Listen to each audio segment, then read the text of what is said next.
If you are a virgin on the dance floor and you haven't made it to the place where you're dancing as a form of your actual expression, where if you're still thinking about the moves, where I'd say you're not really a dancer yet, you're just mechanical, you're going to be like, this, I don't even get the point of this. It's not going to feel natural at all. So you asked me my experience with dancing was like when I was little, this tap, I'm like, well, this is just dumb. And then when I got older, when I was living near Boston, I did actually like a 1 month like salsa class where it was like, every week you do a thing and then they had a social. And I was like, whatever, but I didn't really feel I could social dance it. I danced with maybe 2 people in a month. It was very intimidating. I felt very awkward. I'm like, this isn't fun for me. So I had a very negative, I'd say actually negative view of dancing as a man, just thinking like, I don't really see the point of this. Not understanding that from going from pretty much nothing and feeling completely like an idiot on the dance floor to being decent was only a few month gap. And even though that may sound a lot, like I would imagine this, you probably have clients of yours where they will spend months, if not years, on cold approaches and Dating being apps, comfortable, right? And it's like bars. you've Yeah. spent so right. So the amount of time, money, and energy that you will spend trying to get comfortable at that game is, to me, I'm not saying it's ridiculous. I think those are important skill sets to learn, but this is also going to take time and money because lessons are expensive.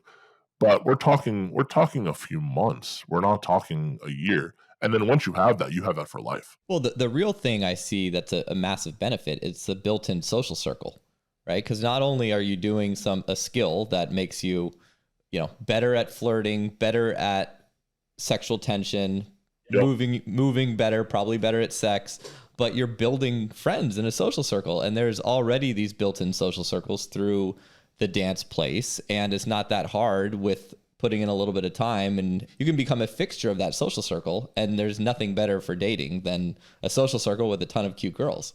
100%. You go to a dance floor within a few months, and even when I'm on a date, sometimes they'll just be like, "Hey, you want to grab a bite and then go dancing?" And a girl might be like, "Oh, well, I've never done that before. I don't know what I'm doing." Like, well, I could either take you to a beginner lesson, or I could spend some time teaching you myself. And then once we get there, they will see that like 20 different people know who I am, which instantly creates a level of safety for them. Right. And I'll introduce them to people. And even though these aren't, most of these guys are not going to be like people I hang out with outside the dance floor, just to be totally honest. But the fact that like, I've been doing this for 3 years, people know me, people have an opinion of me. Sometimes it's good, sometimes it's bad, but they have enough of an opinion about me to have an opinion about me. There's a sort of signaling like this isn't just something you went to like once or twice. Like you were socially embedded in this community. Yeah. And it certainly creates a level of you could call it social proof or whatever. Yeah. Status. You have a lot of Yeah. status. You have pre-selection because women are seeing you dance with other women. They'll see a woman come up to me to ask me to dance. Right. Oh yeah. You're on a first date with a girl and you go to a place where you're like the king in there and girls are like, "Oh my God, let's dance." And you're, "Oh, this is my friend, blah, blah, blah." Like, game over. So how long would it take how long did it take for you to sort of see those results? And how long would it take somebody who feels kind of more like me? They feel like they have the two left feet syndrome and to start to feel confident and see some results from it?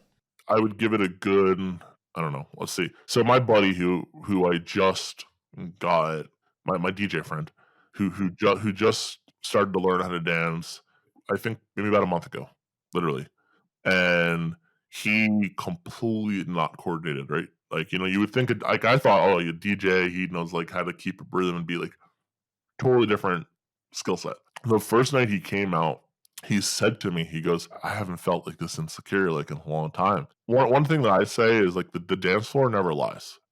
Where if you have certain inadequacies like in life, it will show up on the dance floor. I don't know if everyone contextualizes like that, but if you ask anyone who's danced for like several years, 100% of people will tell you it's been massively life changing. It's like you don't even have to be into personal development or have a coach or anything. You could be like the dumbest, like least self aware person on the planet, and it will still impact you. Yeah. If you're a woman, it will allow you to flow more and be like more in your feminine.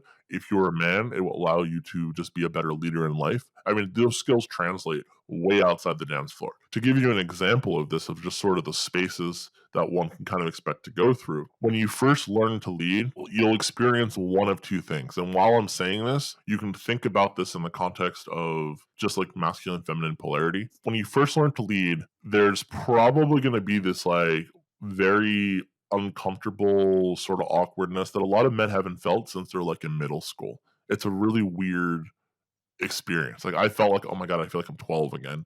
And like I don't have any friends in middle school or something.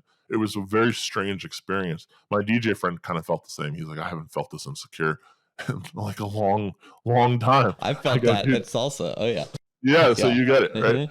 To get over that hump maybe takes like a week. I don't know. My buddy within week 2 was already feeling better. He also was smart though. I'd say most guys are not this smart about it. He started taking private lessons right away. He's like, how do I get more comfortable? I go, do privates. I know it's like $100 a pop, but this will save you so much time and energy. Yeah. Within a week, he comes back and he's like, dude, my coach is amazing. And he felt so much better. I mean, it's like anything. Like if you're a total newbie at golf and you just go out there, like you don't know how to stand, you don't know how to grip it, you don't know anything. You're just gonna suck and you're gonna ingrain bad habits. I'm sure it's the same with dancing, right? Exactly the same. Like even just like basic footwork, like how to have basic frame, like the most basic of things, it's going to be mind blowing for you that, probably first few months, honestly. So where he was at like week 2, he's like, well, I definitely still suck, but at least I'm starting to have fun. And then by week 3, he had already met a girl out there. And, he's like, yeah, man, I met this great girl. We had some hot dances and we just went paddleboarding like yesterday. And we're hooking up on the water. And like, he's already starting to see results. And he was just like, every week, he keeps reporting back new stuff to me of how incredible all this is. And we had it was a great experience. So last week we had an experience where apparently this girl had some sketchy friends and they got jealous of us. It was this weird thing that doesn't honestly happen too much in that community, but he got to experience like an extreme example of like some guys getting angry at him. He wanted to grab a bite with this girl and she brought her friend and then these 2 sketchy guys came along. I've never experienced that in my entire life. And he's like, is this normal? I'm like, no, not really. But, good you experienced it. But what was cool, and this is what's so cool, is like, I'm kind of glad he experienced this. When we got back to the dance floor, he's like, well, like, what do I do? Like, if she's being like a little weird around me now, and I go, that's great. There's 100 other hot girls here. Just start dancing with them. And instantly he didn't have to be attached to her. And then she can see him dancing with other cute girls. And I'd say likely within the next like month or 2, at some point she'll approach her and be like, hey, sorry about my friends. Yeah. Like they're like, I don't even like them and I didn't know how to handle myself. Something like that could happen. But the thing is like if a girl feels like she's like being like, pulling away a little bit, or maybe you have this amazing, great dance, and then you have 2 amazing, great dances, but then she's like, well, I don't really want to go home with this guy. Or I don't even necessarily know if I even want to hang out with him or give him my number. Well, that's okay because you'll probably see her every single week out dancing. So you don't have to rush anything. And sometimes I'll have some great dances with a girl and then I'll have a great dance with 20 other girls in the interim. And then 6 months later, me and her fuck. Totally. And so it almost becomes a pipeline. Oh, for sure. And the slower the long game, sometimes the sexier and the more into you she's going to become over that period of time. Because you're not the thirsty guy trying to hit it right away. And that's the thing though, is that when you can just enjoy dancing, you're not going to be thirsty because you actually can just enjoy what you're doing. The women will come.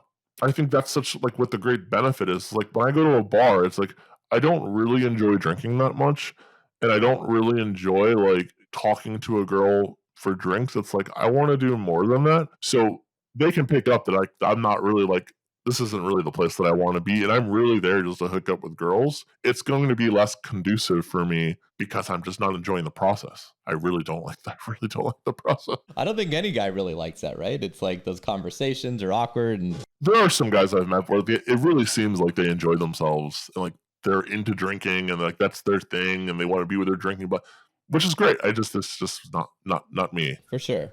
So, is it better to go with a buddy? And is it okay to go alone if you don't have a buddy to go with? I don't think it really matters, honestly. I do think the Probably the best situation would be if you have a buddy who already is ingrained in the dance community, already knows how to dance. That's probably your best bet because then he can introduce you. You can go to him for feedback. I'd say it's the best case scenario, but I don't really think it's necessary at all because if you're new, especially in a more open, accepting community, if your city has country dancing, that's going to be the best. Like the whole country scene kind of prides ourselves on being more accepting. We're not judgmental, like really not judgmental. You know, girls will dance with guys who've never danced before. In fact, as long as you're honest about it, it's kind of cool. Like people will want to make you feel included, so they want you to keep coming back. Especially if you're a guy, most dance communities need more men, and the women are like, yeah, we're starved for good leads. So the woman will What want sort of ratio can you expect? I don't know. That's a good question. I mean, there's definitely more women than men. Every woman will say we need more good leads. So just because there's out of 100 guys doesn't mean that all of them are going to know what they're doing on the dance floor. Right. It's going to be a small percentage, which are probably going to clean up. I don't know about small percentage, but maybe 50% are not going to really know what they're doing. And a girl doesn't necessarily just want to dance with a guy who is either going to jerk them around or be sort of too light with them. So you had asked me earlier sort of what you could expect, like the different spaces. So I think if we can get into that. So the first space is like, I don't know what I'm doing. I'm a little nervous to do anything. And you go do like even a one private lesson for like 40 minutes. You'll come back and be like, oh, I feel like I can do a few things. You might meet some girls. You're still going to feel like you suck. And the first headspace men go into is, oh, girls definitely are bored by me. Like this is boring. And the advice that the preemptive advice I give any man is that's actually you feeling bored. That she will feel bored if you feel bored. Yeah. So even if you know like an outside turn, inside turn, and that's it, do that and have as much fun as you can. I know it's hard, but like have as much fun as you can doing those two things and she will have fun. At some point, like I'd say learn to follow. That's way down the line, but like I know how to follow as well. I'm not a great follow, but I'm probably above average. I'm probably better than most girls at following. And I can tell you that when I dance with a beginner guy and he's leading me around and he's only doing three things, I don't even notice he's doing only three things if he's having fun. And that was a very cool experience for me to feel that because it's really true. Like if a guy is fun and he's enjoying himself, it's going to make it fun for the girl.